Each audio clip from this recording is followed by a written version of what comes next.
আসসালামু আলাইকুম। আশা করি সবাই ভালো আছেন। আমিও আল্লাহর রহমতে ভালো আছি। তো আজকে চলে এসেছি মিমদের বাসায়। তো চলেন দেখি মিমদের বাসায় কিসের জন্য এসেছি। তো আমি একাই এসেছি, এখনও কেউ আসেনি আমাদের বাসার। তো এসেই দেখি মিমের আম্মু আর মিম রান্নাঘরে প্রচুর ব্যস্ত। তাই কী নিয়ে এত ব্যস্ত অবশ্যই আপনারা যদি জানতে চান আমার পুরো ভিডিওটার সঙ্গে থাকুন। তো মিমরে দেখতেছি সে একটু আলু কুচি করে কি যেন বানানোর চেষ্টা করছিল, আর মিমের আম্মু এক পাতিল চা বানাচ্ছে। তো আমি আবার এসে ভাবলাম দেখি শশাগুলো কাটা হয়নি, তো মিমের আম্মুকে বললাম যে শশাগুলো কেটে ফেলি।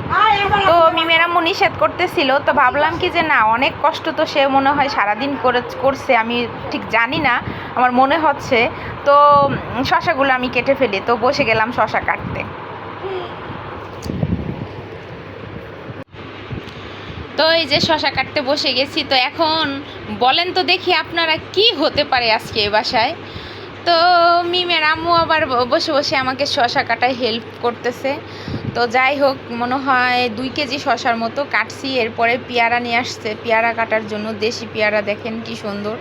তো পেয়ারা কাটবো, পেয়ারা কেটে সবাই খাবো। তারপরে একটু একটু শরবত করলাম। তো এর ভিতরে আবার বেবি আপা চলে আসছে। তো বেবি আপা আবার দেখছি অনেক মিষ্টি নিয়ে আসছে। তো বলেন তো ব্যাপারটা কি হতে পারে, কেউ একটু আইডিয়া করেন, অবশ্যই কমেন্টে জানান যে ব্যাপারটা কি হতে পারে।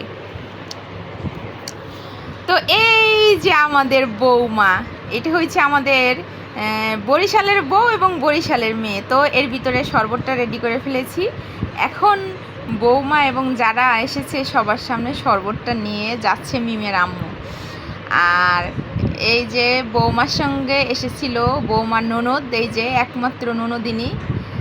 আর বাকি এসেছিল বৌমার হলো খালা শাশুড়ি।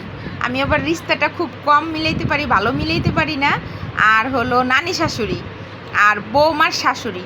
তো যাই হোক, সবাই একসাথে বসে, এই যে হলো নানি শাশুড়ি, তো এই যে হলো খালা শাশুড়ি, আর এইটা হয়েছে আমাদের বৌমা, আর এইটা হয়েছে একমাত্র ননদিনী। তো এই যে হয়েছে আসল শাশুড়ি। তো মোটামুটি সবাই মিলে নাস্তা টাস্তা খেয়ে এখন চা খেতে বসে গেছি। তো চা খাচ্ছি সবাই। চা খেতে খেতে তো অনেক আড্ডা, গল্প গুজব, অনেক কিছুই হলো। তো এর ফাঁকে আপনারা অবশ্যই কমেন্ট করে কিন্তু জানাবেন যে আজকে এই বাসায় কী হতে চাচ্ছে, কি হচ্ছে, কেন এত আয়োজন। অবশ্যই একটু গেস করে অবশ্যই কমেন্টে জানাবেন। তো যাই হোক, এই যে এক এক করে সবাই চা খাচ্ছি। তো এই নাস্তার ভিতরে আবার মেহেজাবিন এখনও আসতে পারিনি ওর নানুকে নিয়ে। তো ওরা সবাই বলতেছিল যে তাড়াতাড়ি মেহেজাবিনকে নিয়ে আসেন। তার ভিতরে বলতে বলতে মেহেজাবিন চলে আসছে। তো মেহেজাবিন আর মেহেজাবিন নানুকেও নাস্তা দিয়েছি, কিন্তু ওটা স্কিপ করেছি। এখন ওরা বসে গেছে মেহেদি নেওয়ার জন্য আর খেলার জন্য। এখন ওরা মেহেদি নিচ্ছে হাতে। বৌমা আবার খুব সুন্দর মেহেদি দিতে পারে। তো মিম আবার দুষ্টুমি করতেছে যে আমি ক্যামেরার সামনে যাব না। তো তো বৌমা আবার ননদিনীদের মেহেদি দিতে বসে গেছে, মিম, মেহজাবিন, তারপরে বৌমার একমাত্র ননদিন, সবাই। তো এই ফাঁকে আমি আর মিমের আম্মু চলে গেলাম আবার রান্নাঘরে খাবার রেডি করার জন্য।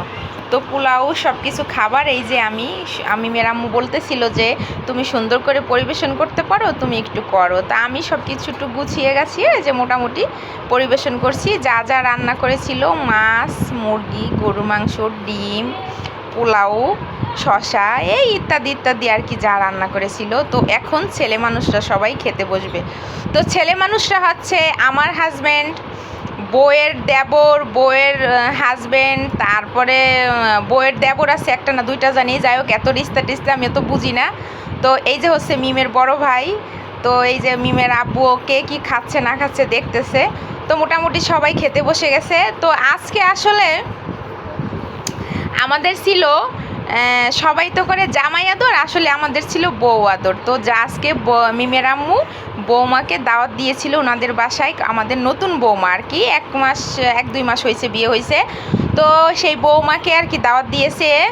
এই যে এর ফাঁকে আমার ছেলে একটু 7 আপ খাওয়ান নিয়ে ব্যস্ত হয়ে পড়েছে।